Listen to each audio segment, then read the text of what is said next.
Here's the first race. Winter sun rises over the Botswana desert as competitors get ready for the start of the 1997 Toyota 1000 Desert Race. It's round 4 of the National Off-Road Championship, organized by the Four-Wheel Drive Club of Southern Africa, and the biggest single annual sporting event in this neighboring state of South Africa. After 3 rounds of the Quad Championship, Johan Cruier had a 2-point lead over Christo van der Merwe and Wikus van Deventer, while Adrian High was 13 points adrift in 4th. Long hard race. A lot of time to make up time. Not worried about the start in there. 1,000 k's to go. Wikus and Christo behind there. Got a good chance again, yeah. The longer I go, the better I go. So we should do well. Cruier sets off first on a grueling 250-kilometer route to the designated service point. But the second man away wasn't as expected, Wikus van Deventer, but David Parkinson. Van Deventer had a serious setback the day before with his quad badly damaged after an accident during testing. He would start more than half an hour after Cruier. Third man away, joint 9th in the championship, Leon van Heerden. Followed by Schalk Burger, who's lying 17th in the title chase. With the quads being sent on their way, the motorcycle brigade got ready for their start at the Grand Palm Hotel in Gaborone. In the 200 class, Clayton Enslin had a comfortable lead, but in the 250s, Gray McLaughlin had only a 7-point cushion over Richard Manning.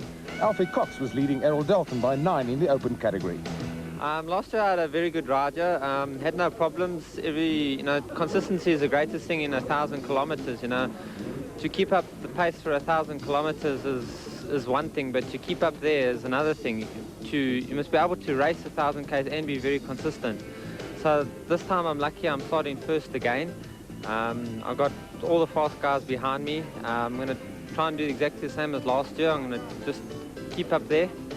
I think after the first refuel or second refuel, I think then we'll start sorting ourselves out. And my bike's ready, I'm confident, and I'm sure we're going to have a good ride today, and tomorrow's going to be just as good. So, first away is Vowles on his Antalex Dairy KTM, and as has become usual, great support from the local community. Richard Manning next on his Shell Yamaha, followed by Elmer Simons on the Shell Honda. Spectators love to see the start of a motorsport event, and with Quinton Milton and Alan Julian on their way, the time for serious racing has arrived. Schalk Burger was racing hard, but he was chased just as hard by Christo van der Merwe on his Johannesburg Yamaha Banshee.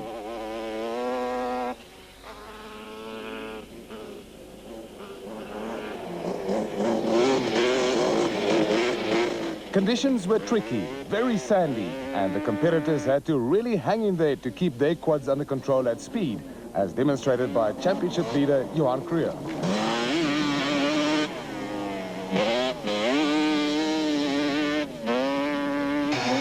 After some good rains a few weeks before the event, riverbeds were filled with water, creating almost beach-like conditions. Leon van Heerden enjoyed it.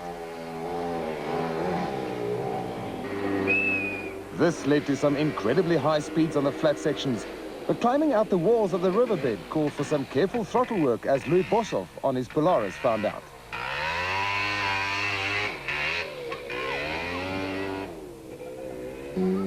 Johan Steenkamp on the Team Joburg Yamaha Blaster was making sure that he wasn't losing any time to the opposition.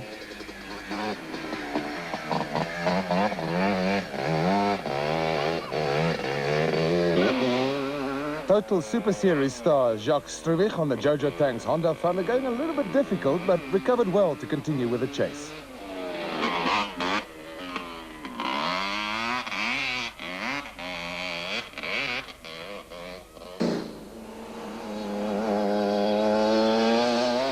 Wynand Smit on his Yamaha started second last and was going as hard as he could. But he had an even harder charging Wikus van Deventer closing in. Van Deventer was trying to make up for lost time after he and his crew spent hours fixing his damaged Jojo Tanks Honda.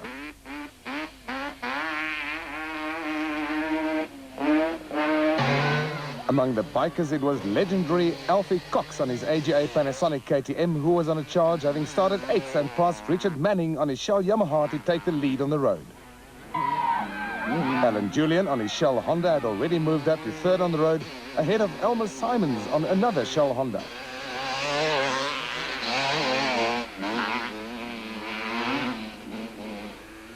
Not far behind was Errol Dalton on yet another Shell Honda. The thick sand made conditions extremely difficult, and Alex Vowles on his Antelex Dairy KTM had fallen back to 6th on the road. Just how hard the bikers were going is clearly shown in this shot of Clayton Enslin on his Elna Fox Kawasaki 200. Reigning 200 class champion Rian van Niekerk on his AGA Panasonic Castrol KTM has had his work cut out so far this year, only scoring in the Jojo Tanks Barberspan 500 in March and lying 6th in the championship. Grant Bloomfield on his Shell Honda also needed a good result to improve on his 4th in the championship. He had Spencer Krill on a Yamaha hot on his heels.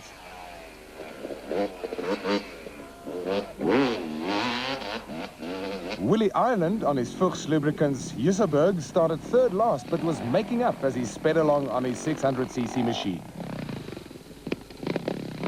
He had already made up 5 places and was heading Jeremy Davies, making his off-road comeback on the Shell Honda after 2 years in Stanley Group N Racing. The race started early to take its toll. Yeah, we are. Thought you guys are racing. Sorry? Thought you were racing. What happened? Yeah, we were racing. Chris and I were coming 1st and 2nd, and we seized about 3 times down this sand path here, both of us. So that's the end now. I've got a hole in the piston, and Chris, his bike doesn't want to go either, so call it a day. The quads and the bikes had 2 refueling points before the designated service point for all competitors, and Yuri du Plessis was starting to take command of the quad category. Louis Boshoff on his Polaris was going great guns, moving up through the field after having started 10th. The Polaris quad is belt-driven and has only 1 gear. This is a crazy chopper pilot and cameraman. Johan Steenkamp on his Yamaha was also moving up the order.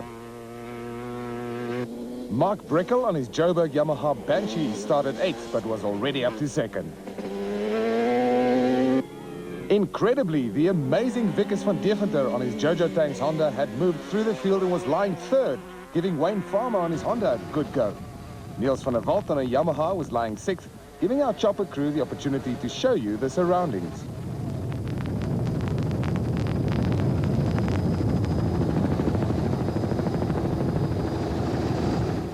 Leon van Heerden was in 7th position, having started 4th.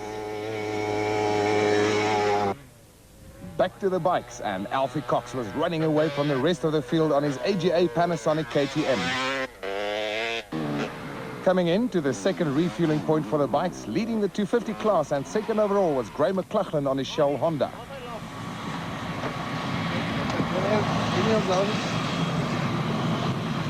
How's it going? All right. I just struggled to get past the cars. But otherwise it's all right. But they don't see you. The track's very tight.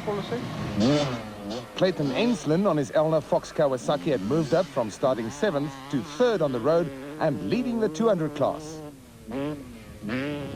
Another crazy shot, this time of Richard Manning on his Shell Yamaha, who was slowly going backwards in the field. Not that you would notice at this speed.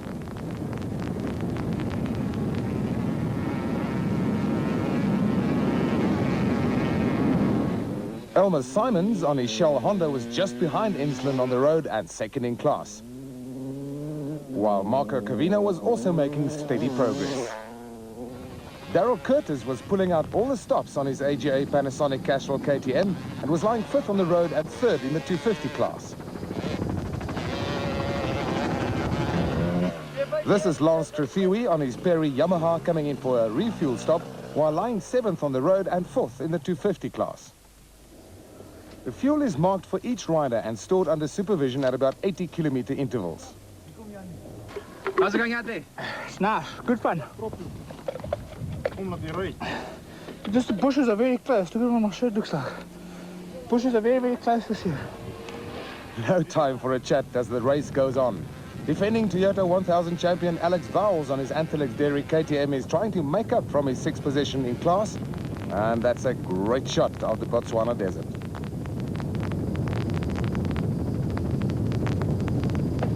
Reigning 200 champion Rian van Niekerk had some gearbox trouble on his AGA Panasonic Castrol KTM and couldn't change gears. This effectively put him out of the race.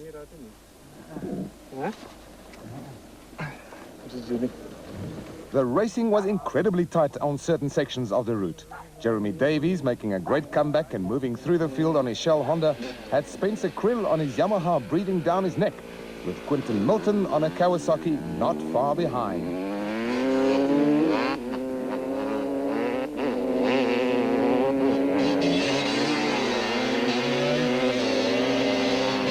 Some sections of the route were very smooth and fast, allowing the quad and bike riders to really open up the throttle. Yeah. Wayne Farmer on his Shell Honda was lying second in the 200 class, but way down the field on the road, Rudy Kavina on his Shimwell's Yamaha wasn't about to give in.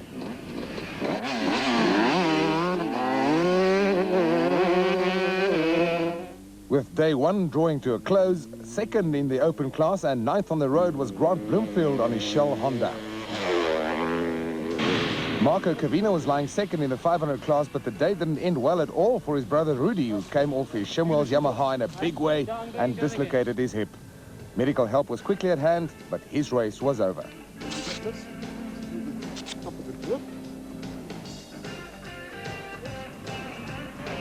After almost 500 kilometers at the end of the first day, it was no surprise to see Alfie Cox bringing his AGA Panasonic KTM home in first place overall, 9 minutes ahead of his nearest rival.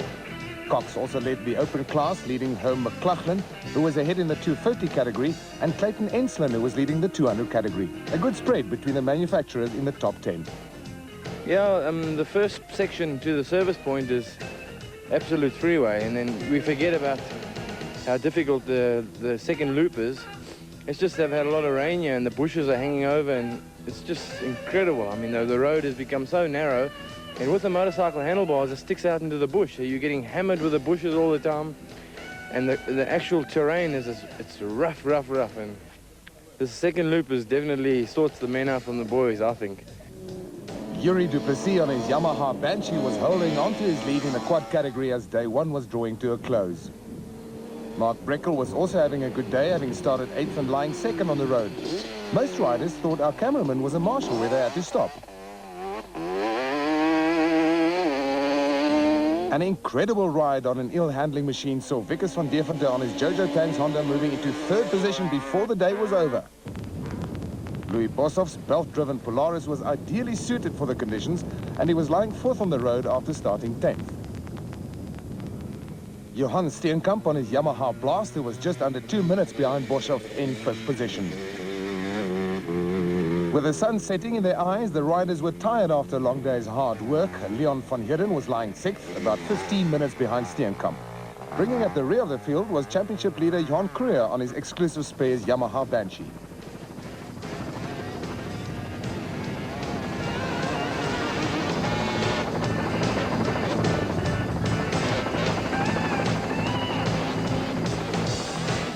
So, Duplessis ahead of Breckel after day one, with these two about 15 minutes ahead of the hard-charging Sugarbelt 400 winner Vickers van Deventer. Louis Boshoff was almost an hour further back in fourth. Dit was definitief een van die hardste dae wat ek in 'n lang tyd beleef het.